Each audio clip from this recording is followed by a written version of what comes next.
What's up, everybody? Glad to have you back. I hope everyone's coming back and watching because these videos are fun to do. We are back with another installment of underrated 90s alternative bands.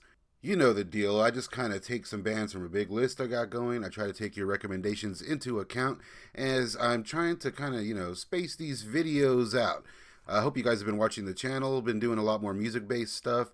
A band that was supposed to be on this list, Eric's Trip, actually got their own little mini video. I'll be doing a few more of those. These videos on their own, these lists, they're not really supposed to be full in-depth takes, if you will. Sometimes I might have made a video already about it, and I'm just kind of touching on it. It's really just me recommending a bunch of bands I really do feel are simply underrated. And I do very much like your guys' recommendations. I myself have learned about a lot of stuff that I never even listened to in the first place, thanks to you guys, the viewers, who I sure hope are subscribed, liking this video, and making sure they hit that notification bell. Leave me a comment down below. I always like to hear your guys' thoughts and, your recommendations, any bands I might have missed. And I will also be doing some extended videos on some bands that are on these lists from here on out. So it might be a little shorter or whatnot. I'm just letting you guys know now. But a lot of these bands that I think just deserve their own kind of longer video will be getting the treatment. And again, sometimes shorter videos like the Eric's Trip one. And I tend to say major label debut, and then I go off like that's their first album. And I do that a lot. And I tend to do that because that's kind of where I consider a lot of these bands' careers to really kick off. But I still acknowledge that they did stuff before. I'm bad at kind of putting that out there, which gets confusing to everybody. I'll mention EPs and whatnot, but I don't necessarily like go through everything. But, if you guys want to see more of that kind of stuff, if it's a little too confusing or short takey, just let me know down below. My bad. Anyways, let's get to it.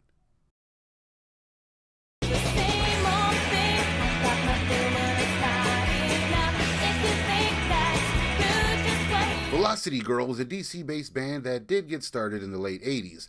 However, their time in the sun was during the Sub Pop early 90s heyday. Sub Pop honestly being a label that took a lot of risks. Go watch my Eric's Trip video for more on that. Although Sub Pop, they're mainly known for the blooming grunge scene from the time, releasing Nirvana's first effort and whatnot. They did have a whole other more alternative, avant-garde side that I always appreciated. And with Velocity Girl, we got a more kind of British kind of vibe on the sound, from this DC band, but with the best elements of that scene, the DC stuff being more, I don't know, more Lilith Fair-esque pop with a penchant for scraped knees, rather than grunge icons.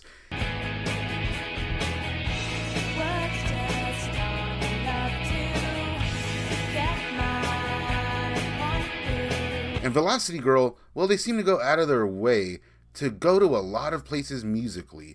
They have one of the best guitarists I think I've ever heard from a group like this, which is why I love their first album. And to be honest, I consider this thing a legit classic. You can tell that with their singles, they were given a more pop and overall polished sound, Of course, that's just the game, I guess, even with Sub Pop. Only to hear the full album, though, and you get fully exposed to the more shoegaze and dream pop elements. But it's all just worked so well. One hell of a debut. The group would release 2 more albums in the 90s. Their follow-up, Simpatico, which largely shelved the group's sounds that weren't mainstream pop influence. However, it did spawn perhaps my favorite single from the band. Well, I guess that I was wrong. Well, I guess that I was wrong. I was mistaken all along. And with 1996's Gilded Stars and Zealous Hearts, an album that I do enjoy, I still find it to be kind of Velocity Girls settling into the safe, disposable landscape of overproduced pop rock that was saturating the market in 1996. Everyone remembers that, right? Seriously, so many mediocre milquetoast bands from that era were just doing gangbusters on the charts, and it had a lot of exposure. And sadly, in my opinion, again, I feel that Velocity Girl fell victim to that era, and we sadly never got another album from the band. Velocity Girl did have highs and lows, though. I think objectively, a high point was appearing on the Clueless soundtrack. Absolutely love that movie, by the way. It's the bomb. But largely, the grouping of lead guitarist and vocalist Archie Moore and vocalist Kelly Young. Seriously though, Archie Moore, one of my favorite guitarists now. I mean, there really is some innovative and fun guitar work throughout. And I mean, they garnered respect from their peers and were accepted overseas even, and even got a Peel session. I mean, if a band can manage to have at least one memorable album, that's something, right? Velocity Girl makes for a real gem of a group to go back and listen to.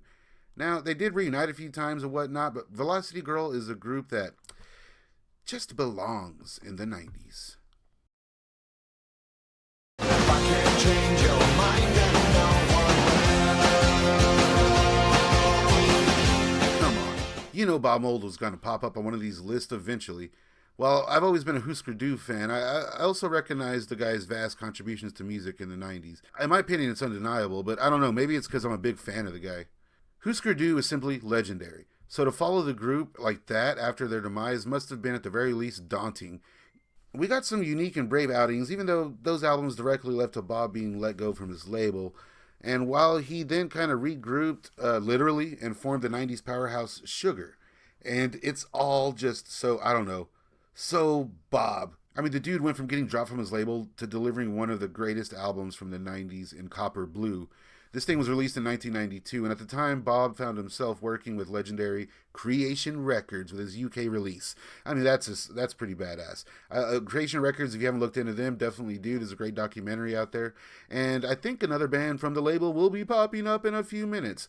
But with Sugar, I guess we get, I don't know, another kind of college rock band on the list. Fuck it, I like college rock.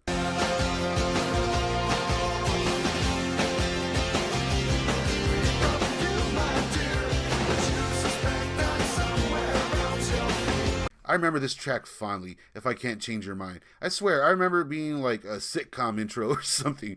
Maybe I'm thinking of Toad the Wet Sprocket, I don't know. Anyways, this track got some heavy airplay back in the day.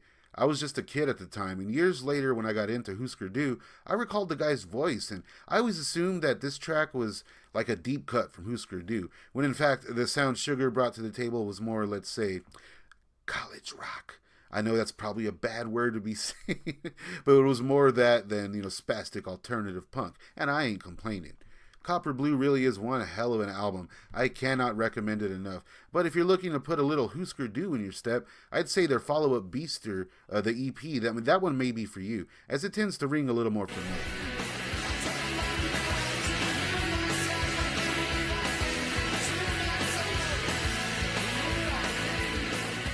Even their follow-up, File Under Easy Listening, changed up their vibe a little, delivering what fans, by that point at least, grew to love. And in my opinion, Sugar remains one of those legendary, underrated 90s groups, well regarded by everyone. The kind of 90s band whose vinyl is somehow priced to oblivion for some reason. The kind of 90s band I dearly miss. Luckily for us all, the group left their mark with a lot of tunes. We have B-sides, live albums, compilations, box sets. There's absolutely no reason to sleep on Sugar any longer.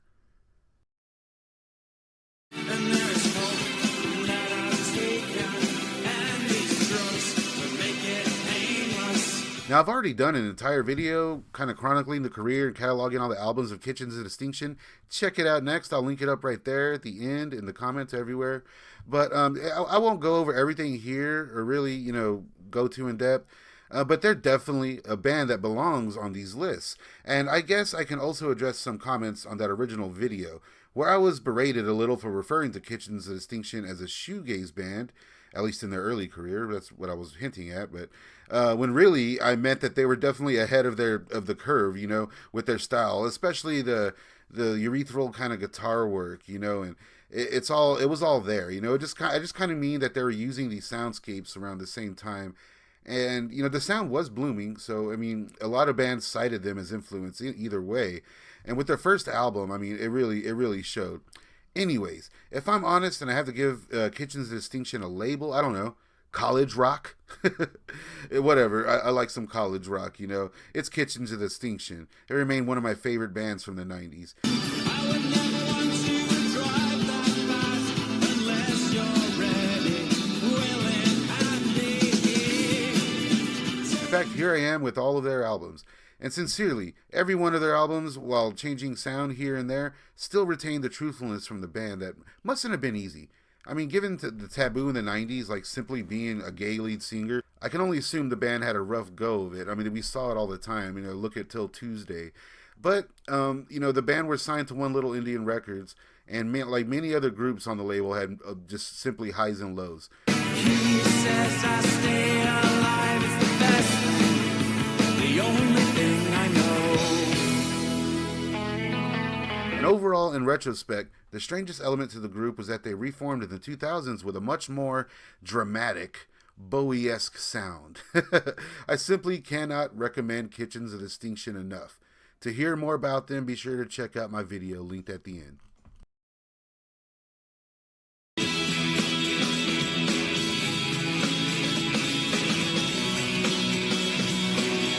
Coming back to the Creation Records side of the pond, I simply must talk about Ride. I know I've mentioned bands associated with the shoegaze genre here before. Yeah, settle in for more of that down the line.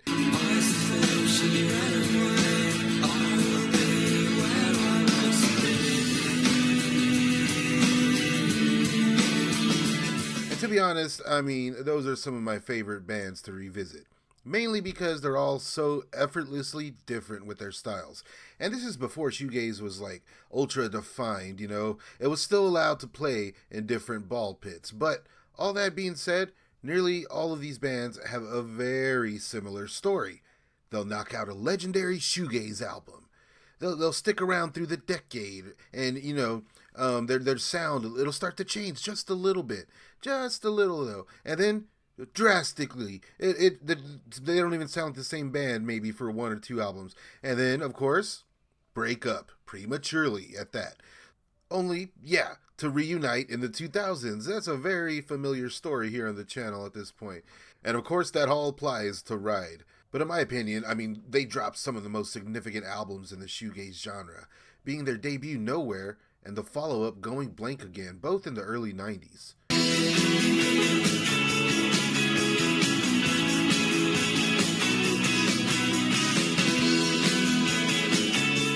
Yeah, when they reunited in the late 2000s, they put out 3 great albums as well. But they still belong on this list, damn it, mainly because they are criminally overlooked today. I suppose most of these legendary shoegaze bands are just kind of overlooked by mainstream media and, you know, basic bitch music goers. But the shoegaze bubble never really was too exploitable. I mean, not even in those days. But the mark that genre specifically made on the alternative music landscape is simply unmatched. And as far as Ride goes, being a band from Oxford that started in the 80s, I think it's safe to say that the guys' influences were both limited yet groundbreaking, as, you know, there was kind of like this whole scene influenced by the psychedelic bands from years prior. And really, they were taking it to the limits, you know, bands like the Byrds, for instance. I mean, they've been cited as a major influence for Ride and a few other shoegaze bands, and it does show here. In fact, a lot of the shoegaze elements lean on a more rock influence with their earlier albums.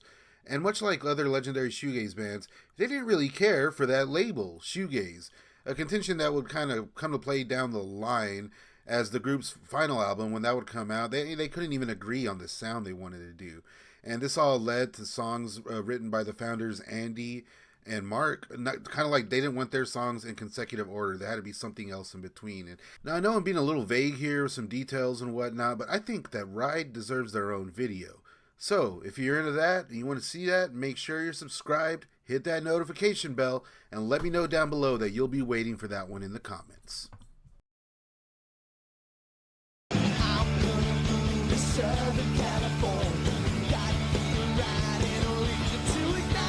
Now, I was debating on if I was going to put California's Wax on this list. One thing, well, they're not necessarily alternative. They're definitely more, I guess, like pop-punk based. And another, well, I wasn't sure if they would be a band that I consider to be underrated, so to speak. You know, I always kind of saw these guys as a group with some good singles that, you know, they got known because Spike Jonze. That's how I first heard about him. I got into Spike Jonze, and he did, you know, most of their music videos. And I think people might remember their iconic video for California. You know, that one? Yeah. Why did I move to Southern California? Smile kissing blue. Someone should have warned. Yeah, most people probably couldn't name the band that that did that video. So I decided to give this band's entire discography, the whole 2 albums, a re-listen. And let me tell you, yes, Wax definitely belongs on this list. Simply put, Wax just brought a fresh and new flavor to the genre, even though it was still pretty early on. There's a quirky giddiness to their sound that, I don't know, it doesn't seem as immature or cacapoopoo as some of their other punk bands that they seem to fit right in with in California's landscape. You know, now that I think about it, it was not California's Wax video directed by Spike Jonze. That is not where I first heard of these guys. The first time I heard of Wax was definitely when I went and saw Biodome at the movies, where they play the big party with their Cheap Trick cover, you know? Let it tell me out. Let it tell me out. Let it tell me out. Let it tell me out. And then years later, when Jackass came around, I was like, hey, that's the guy from Wax. Of course, referring to the drummer, Loomis Fall. And there's not much info out there about these guys, and I was kind of shocked to find out that they're, you know, the kind of low-key, I guess. Upon looking into them, though, I did find out that singer Joe Sib is now doing stand-up comedy, which is pretty cool. I've been dabbling with stand-up myself, and I watched a lot of his stuff. It's alright. Wax would release their debut on Caroline Records, What Else Can We Do? And all the hallmarks are here.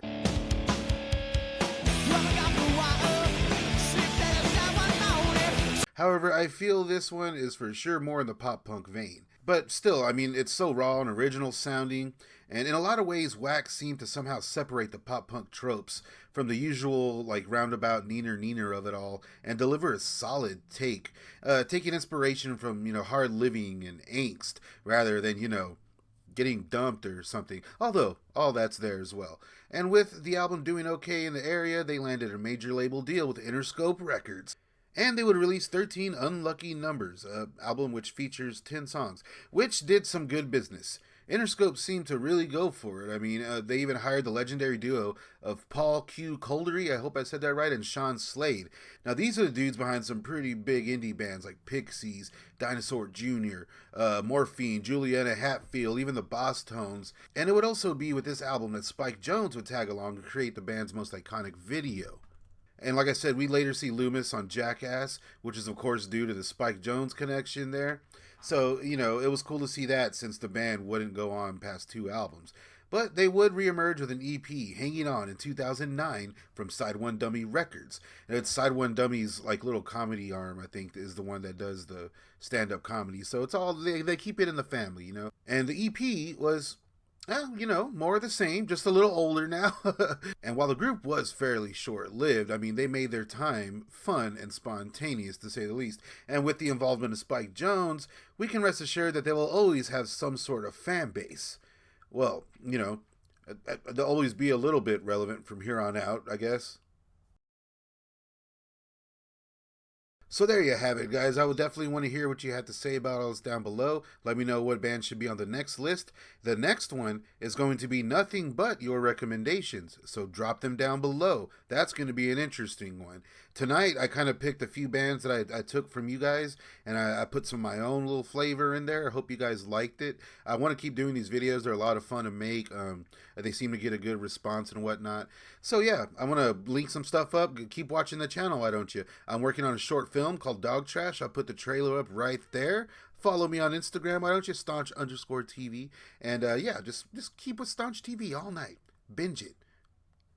Die on the couch.